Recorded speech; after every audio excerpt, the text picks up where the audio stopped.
suppose after going through a project like this, how on earth do you prepare your career for something like this? It's a good question, isn't it? Because it's, in a way, it's a sort of a dream to work on a project like this.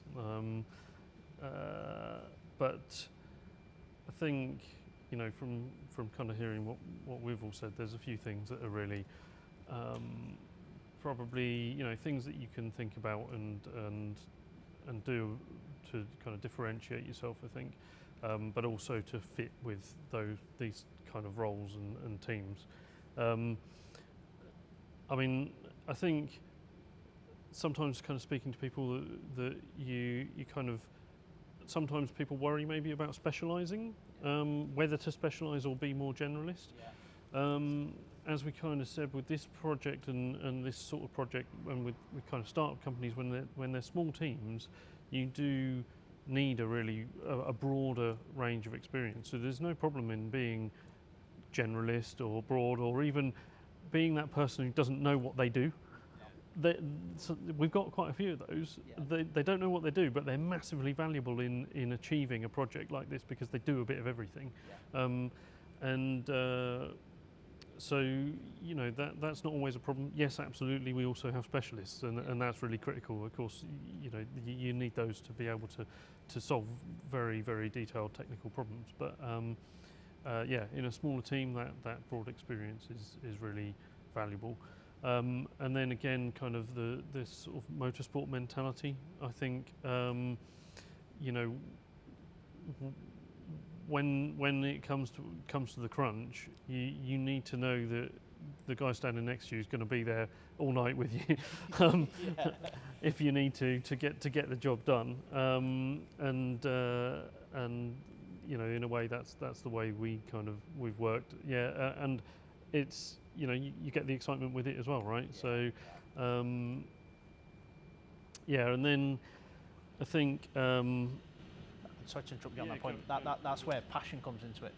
I think if you don't, for people to go above and beyond, there has to be a genuine interest. Otherwise, you'll just get disengaged. Oh yeah. Well, you know, exactly, and that's it. You know, you're doing it as a hobby, and then you're doing it all day long, and the two things just merge, and so it doesn't feel like work sometimes. It's just, you know, you're lucky to have the resources of the company to use to work on a product like this, because you couldn't do it on your own, you know. So yeah, the only way to do it is as a team. So yeah, and then I think, you know, products like this, and obviously cars in general, are continue to become more and more complex, certainly with the electrical systems, software-defined vehicles. You know, no longer is the window just a switch that's wired to a motor. You know, that switch might go into a door control module, which then goes to a body control module that again then has to check that, oh yeah, you're allowed to open the window because the car's unlocked and you've got the key, and then goes back to the door control module to say wind the window down, you know. So that level of systems thinking where you've got to think all the way across the car, and really understand how those complex systems interact and bring themselves together is really valuable, right? There's been some fascinating projects across the UK. You know, we might look at the Aston Martin Valkyrie, got the Mercedes AMG Project One, which is an interesting one. And these types of projects are like you pinch yourself moments, aren't they? I've got to ask you, what's it actually like to work on the Lotus Evija? Well, you definitely have, you know, those pinch yourself moments when you're supporting the car, you know, at Goodwood, showing it off to the world, and you're surrounded by press and other hypercars, you know, in the pit lane, and you really feel like, you know, you feel proud, you feel like your work is on like the world stage and stuff. But there's definitely a lot of challenging moments as well. There were times where, you know, we had like homologation deadlines. We're working the weekend till like 10 o'clock on a Sunday, and yeah, we've done a few all-nighters, haven't we? Yeah, we've done a few of those, and one of those moments for me was definitely on one of the like VMAX tests, when like I was there, and you have a very short time slot to do these sorts of tests. Like, you know, like it's an exclusive run, so pretty much not the whole proving ground is closed, but yeah, like you've got fire engines, ambulances on site and stuff, and yeah, it's just it can get stressful, but yeah, they're really rewarding, doing those like tests and putting them off, and taking the data back home and like I don't know, not celebrating, but It's a success. it's a success. Yeah, it's a big event for you get those everyone. testing milestones. VMAX test is a big one, right? Yeah. And everyone's like, how does it go? Yeah, And it's nice to be able to come back and go, yeah, we smashed it. Yeah. And it's always those little like things and challenges, but like that you have to manage, like having enough battery on your laptop, when it's in the car doing the logging, and like all these things that just like you forget about the last moment and then have to quickly problem solve. Kind of the real world moments in a way, but that's what makes the experience. And I think working through each of those steps and passing through those milestones as part of that development cycle, you start off at the end where the car barely works, and sometimes it doesn't even turn on. Like, you get those sorts of moments where everyone's scratching their head, and that in 20 minutes time you've paid another huge amount of money to book an exclusive on some facility. And you get it working, and you get the car out there, and the test is running, and you're just like, you can't even look at what's going on, because you're just like, you need to get through that moment to achieve information from something else in the car. And yeah, as you say, that momentous occasion where everyone comes back and it's just the fist bump moment, like everyone's, you've got to that point, it's fantastic. But actually, as you start to push further through the project, you will also find that the moments become more prominent because there aren't quite as many, and also the car starts to get a bit more reliable. You start to trust it more. The achievements are typically a little smoother. So you're still embracing it in such a way, but you're also still happy that things have sort of passed and you can move on to the next challenge. And yeah, I think as part of that journey as well, you're again working as the smaller team, you're embracing things in a different way to what I think you would in a much larger company. You're the same few people are going over to Idiada to run testing, going over to Myra running Goodwood, lots of private events, flying out to Pebble Beach to show off cars and hopefully get some prospects interested. And I think it's those elements of exposure as part of a project like this really, you feel welcomed into it, and you feel really, really engaged with, something as amazing as this. So there's a lot of stuff to take away from it, but I think, as part of that sort of process, it does draw you in big time, and you have to finish it. When it comes to systems and software then, how do we feel the space is going to evolve? I believe we're on the next software revolution in the industry, but what are the key things that people need to be prepared for based on your experiences on this project and what's coming? Yeah, so we're starting to hear a lot more about the software-defined vehicle. Yeah, absolutely. It's obviously, I suppose, in a way, the EV transition kind of kicked that off a bit, but it's obviously making its way across the whole segment. So, and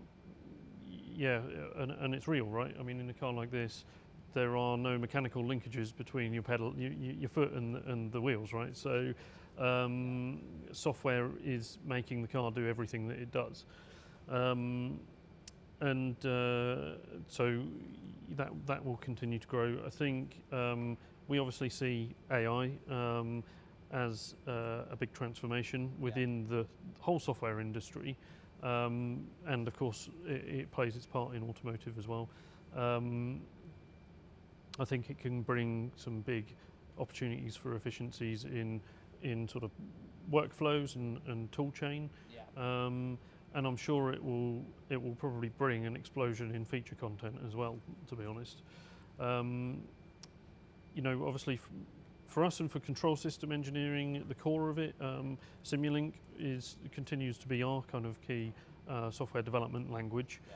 So for anyone looking for a career in really control systems, I'd recommend, getting some experience and learning a bit with Simulink, even if you're playing with it at home. You can get the home edition of MATLAB's toolchain and have a go on an Arduino. That's really valuable.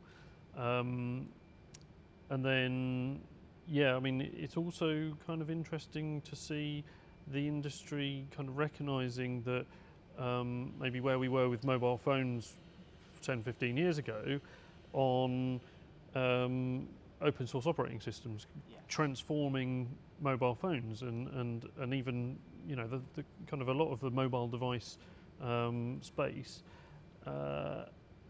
We've just seen the Eclipse open source vehicle software foundation talking about open sourcing vehicle software. It's kind of that's a really major change, and it makes sense because at the end of the day, I think customers aren't as big a piece of the car that software is. They don't care what the electrical architecture or the software in the car is. It's the feature content that they want, right? And I think OEMs for years and years have spent a lot of money all developing their own solution to electrical architectures into software, and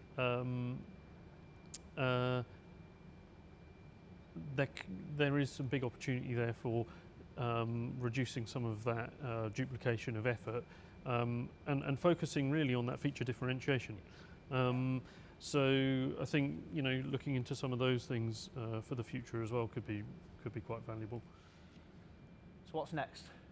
What's up and coming at Lotus at the moment? We've got one really interesting project on the way. We've been sort of working on over the last 6 months, 7 months in vehicle motion control. So we've, off the back of the Evija project, we've got a couple of assets around, and one of those has been used for the development journey of the T130 project.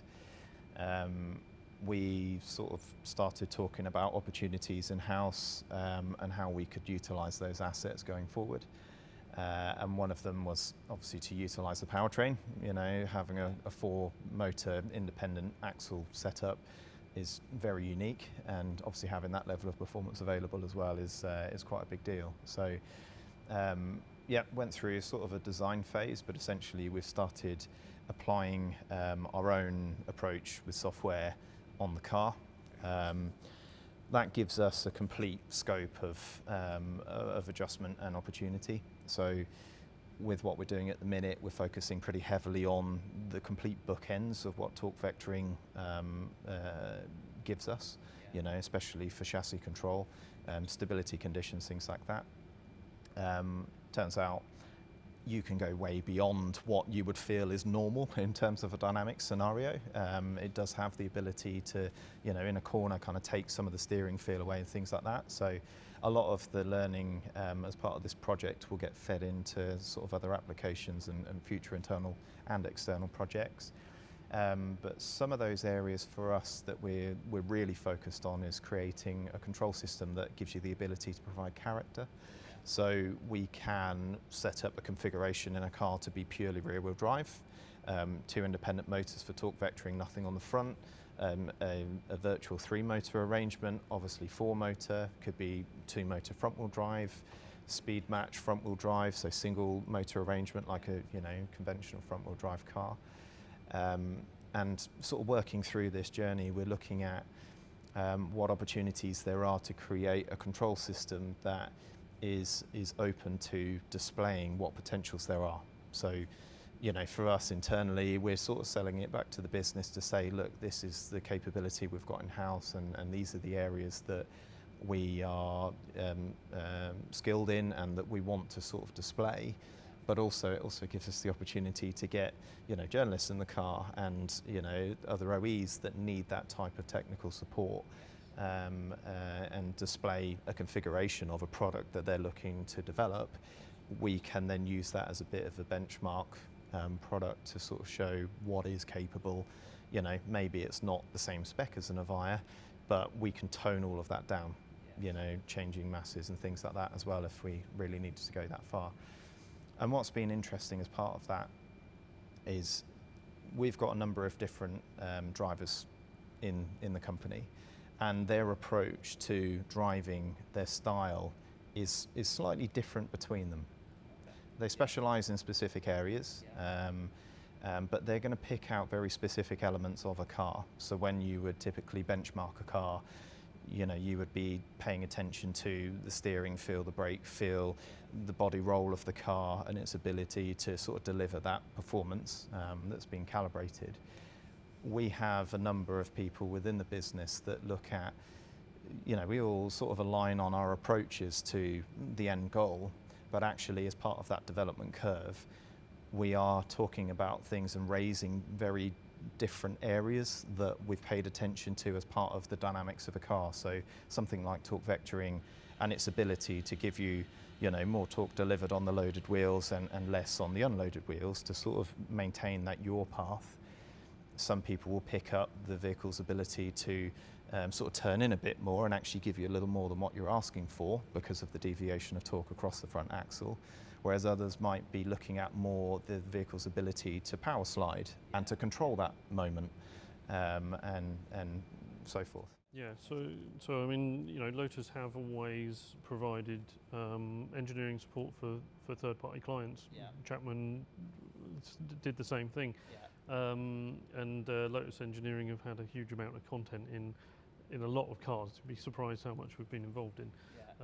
So we're looking to kind of offer some of the capability of the vehicle motion control to third-party customers. So yeah, it's been quite interesting. It really has, and actually one of the sort of key areas for us that we've explored is rapid prototyping in the software world. So having the ability to sort of completely squash the whole process of delivery. So, you know, you're creating the requirements, you're creating the software based on that, you're constantly, you know, you're then verifying and having to go around that loop a number of times. One of the areas that we've explored is actually having essentially an ECU and a laptop in the middle, and you're out in the car and there's a feeling in the car that doesn't quite work based on, you know, some new application software.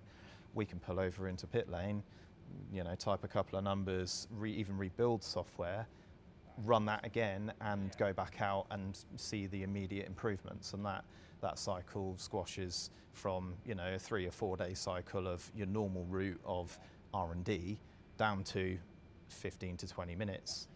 And for us, that has obviously accelerated our learning so much so that we can have a driving car with a brand new ECU in sort of 2.5 months with, you know, a good set of foundation requirements that support the software that's been developed and be able to go out and drive it. Yeah, really, really cool. And that's helped us a lot. So yeah, what we have today, and hopefully I'll get to take you out later on, is something that we've, you know, more recently been looking at sort of developing, and there's some prominent changes between the performance modes of, you know, torque vectoring and not, and some other mechanisms that we've added in.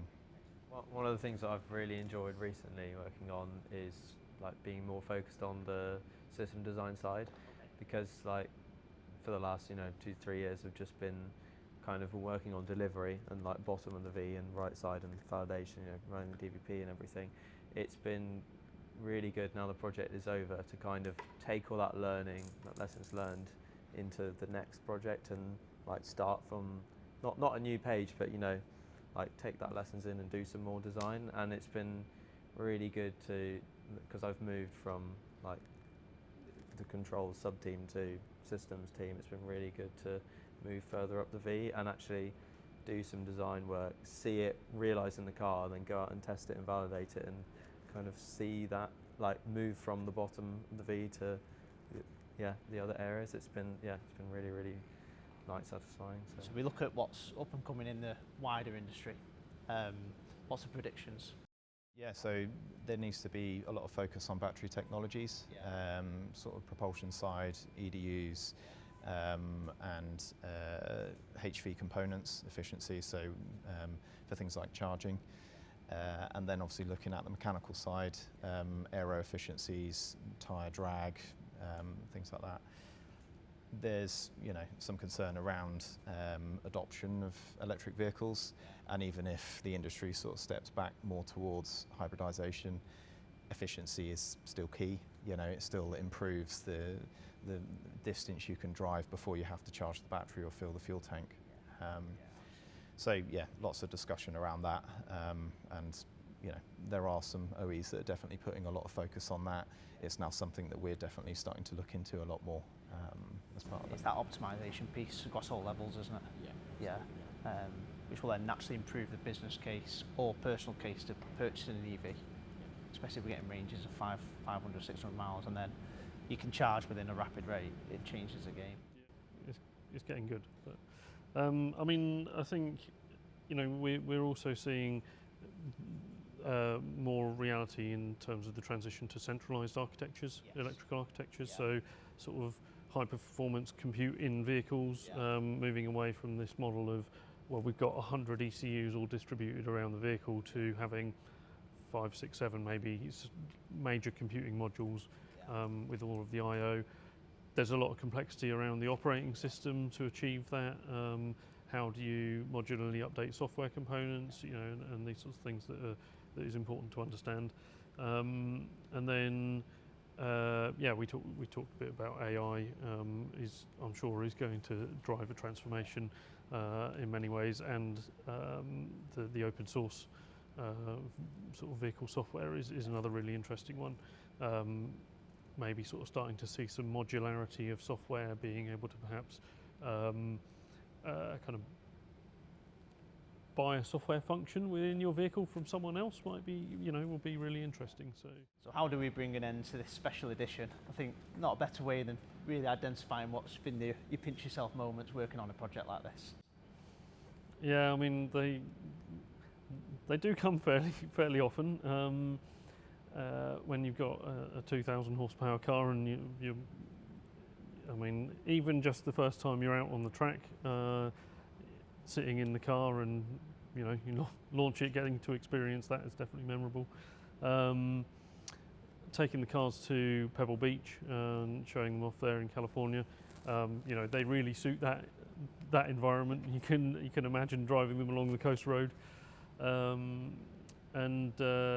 mean, for me, I think one of my highlights was at Goodwood. So being able to drive a Lotus Elan up the hill was definitely one of those moments. Yeah, for sure. I mean, I agree with you. The amount of big moments that have happened throughout the project and across the business as well is pretty frequent, and actually achievements are, you know, very, very regular.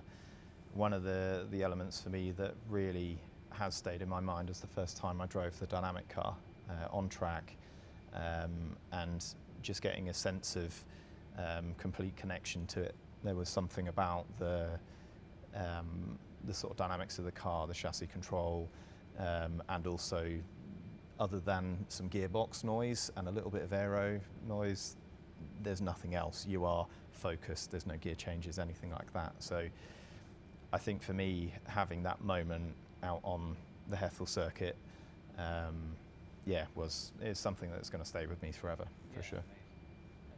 Yeah. For me, it was probably like maybe the second or third time that I've been to Idiada, and like just recognizing like the latest sports cars and hypercars, you know, that are being developed, you know, and up and coming, and just kind of seeing them and being normalized to them. That was like a really, I guess this is normal now, like, you know, just seeing it and not like saying, oh yeah, that's the new blah blah blah, go buy. Like, it's, yeah, that was a really like weird thing to realize that it's normal, and yeah, made me really feel like, yeah, I guess I've made it. Yeah. And I guess to add to that as well, you know, we've been to proving grounds a lot now over the last sort of 4 years on this project, and I've been to some before this. And the moment that you sort of pass that barrier and you look at all of these other OEs around that are doing similar things, or they're off on their own little path to go and develop something that's very specific to their ethos, their product, their character, you realise that actually everyone's trying to achieve this, like a similar thing, and actually you're on a similar journey. It's not just you know, us sat in Hethel trying to create these cars and drive around a track and make them roadworthy and things like that. There's more to it, you know. Listen, I can't thank you enough. Like, to get behind the Evija, I call it both. It's been an absolute privilege, and to share your careers, your journey so far. Thank you so much.